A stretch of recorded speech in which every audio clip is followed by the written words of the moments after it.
میرے بھی چھوٹے سے بچے ہیں، جب وہ جیل کی سلاخوں کے سامنے آ کر آنسو بہاتے تھے تو دل پر چھریاں چلتی تھی، آپ کو اندازہ نہیں۔ دوستو آپ اس ویڈیو کو دیکھیے اور اپنی رائے کمنٹ میں ضرور لکھیے گا۔ آپ ویڈیو دیکھیے۔ جب وہ جیل کی سلاخوں کے سامنے آ کر آنسو بہاتے تھے تو دل پر چھریاں چلتی تھی۔ وہ بچے جو ہمیشہ ہمارے سینے پر سوتے رہے، آج میں ان کو چھو بھی نہیں سکتا۔ جب وہ سلاخوں کے پیچھے کھڑے ہو کر دور سے رو کر کے چلے جاتے 15 منٹ، تو کیا ہمارے دل میں بچوں کی محبت نہیں؟ کیا ہمارے گھر بار نہیں، ہماری بہنیں، ہمارے بھائی، ہماری ماں نہیں؟ کتنے تو دن ایسے ہوئے کہ میری ماں کو دورے پڑتے رہے یاد کے لیے، تو کیا وہ ہمارے اوپر کیفیت نہیں آتی کہ ہم خامخواہ یہ مصیبت کیوں مول لیے؟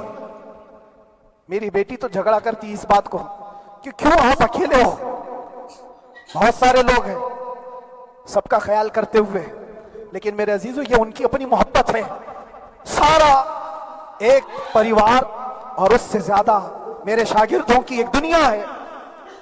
کتنے ایسے ہیں، میں جانتا ہوں کہ 8 مہینے تک نرم غذا نہیں کھائی میرے ان بچوں نے، میں جانتا ہوں ان کا صرف یہ خیال تھا کہ اندر پتہ نہیں جیل میں آپ کیا کھا رہے ہوں گے، ہم یہاں نرم غذا نہیں کھائیں گے، گوشت مچھلی نہیں کھائی، حالانکہ یہ کوئی چیز تمہارے اوپر واجب نہیں تھی۔ یہ حالات میں اس لیے بتا رہا ہوں میرے عزیز، کسی کے وہم و گمان میں اگر یہ ہے تو نکال دے کہ میرے آس پاس کچھ نہیں ہے، میں کسی کو چاہتا نہیں، یا میرے ساتھ محبتیں نہیں ہیں۔ کثرت سے محبت کرنے والے لوگ ہیں میرے پاس، میرے ان بھائیوں کی اور میرے بہنوں کی، میرے گھر والوں کی محبت تو ایسی ہے کہ ان کے گھروں کے بچوں کے معاملات بھی بغیر مجھ سے پوچھے نہیں ہوتے۔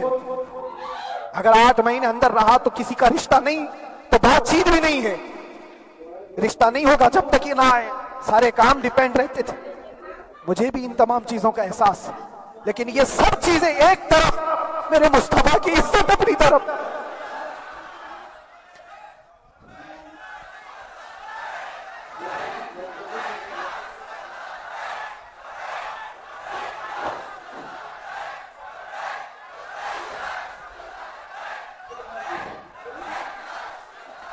میرے عزیزوں، ہر ایک کے آنسوں کے قطرے میں نے دیکھے، بھائیوں کے، بہنوں کے، میرے پاس ملنے کے لیے میرے جو شاگرد آتے ان کے، یہ اکثر جب جیل کی دیوار پر آ کر کھڑے ہوتے، ان کی آنکھیں لال، یہ آنسو بہاتے 15 منٹ ملاقات کر کے چلے جاتے۔ آپ کو کیا اندازہ ہے اندر کے حالات ایک دن 1 سال کے برابر لگنے لگتا ہے، گھٹتے رہتے، لیکن ایک بات کا احساس بار بار ہوتا کہ یہ ساری محبتیں ایک طرف ہے، لیکن ہم جس کے لیے کھڑے ہوئے ہیں اس کی محبت میں کوئی سمجھوتا نہیں، اس کی محبت میں کوئی سمجھوتا نہیں۔ ایمان اسی کا نام ہے، لا یؤمن احدکم حتی اکون احب الیہ من والدہ وولدہ والناس اجمعین۔ تم میں سے اس وقت تک کوئی پورا مومن نہیں ہو سکتا جب تک کہ اپنی اولاد، اپنے مال دولت، اپنے ماں باپ، سب سے زیادہ اپنے رسول سے محبت نہ کرے۔ دعا یہی کرتے رہو جب حضور پاک کا معاملہ آئے تو ساری دنیا ایک طرف ہو جائے۔ میں نے ایک واقعہ پڑھا تھا اندر ہی، حضرت خالد بن ولید رضی اللہ تعالیٰ ایک قلعے پر اچانک حملہ آور ہوئے تھے۔ وہ قلعے میں موجود جو دشمنان اسلام تھے ان کی پارٹی چل رہی تھی، بڑے بڑے قالین، صوفے بچھے ہوئے، تشتوں میں قیمتی کھانے رکھے ہوئے تھے۔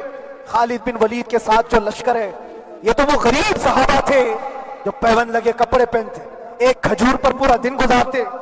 جب یہ اس قلعے پر حملہ آور ہوئے تو دشمنان اسلام جو تھے وہ مقابلہ کرنے کی ہمت نہ جٹا سکے، بھاگے، سب سارا مال سب چھوڑ کر بھاگ گئے، بغیر کسی جنگ کے، بغیر کسی قتل قتال کے پورا قلعہ فتح کیا خالد بن ولید۔